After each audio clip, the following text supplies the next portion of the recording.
est-ce qu'on va encore descendre dans les générations? Va-t-on finir par vacciner les bébés? Eh bien, sans doute, parce que d'abord, Pfizer a déjà annoncé qu'en septembre, on aurait des résultats chez les enfants âgés de 2 ans à 11 ans. Mais à la fin de l'année, on sera effectivement à partir de 6 mois pour Pfizer, mais également pour Moderna, qui annonce des résultats, là aussi, à partir de la fin de l'année.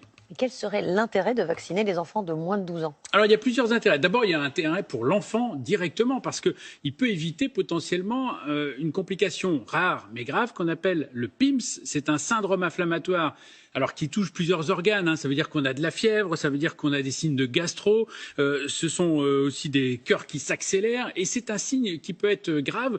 On a recensé plus de 563 cas en France, et parmi eux, 40% ont conduit les enfants en réanimation, très souvent d'ailleurs des enfants de moins de 12 ans. 75% des cas, c'était des enfants de moins de 12 ans. Donc ça montre bien l'intérêt potentiel de vacciner cette tranche de la population.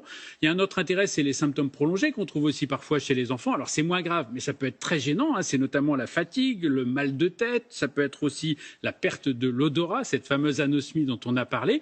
Et on a calculé en Angleterre qu'environ 2% des enfants avaient ces symptômes qui duraient pendant plus de 2 mois. Et puis enfin, le dernier intérêt, évidemment, c'est un intérêt collectif. Alors, il n'y a pas un seuil d'immunité collective qui est magique, mais il n'empêche qu'à chaque fois qu'on vaccine quelqu'un, on réduit la transmission du virus dans la population et donc on ralentit, voire on arrête l'épidémie.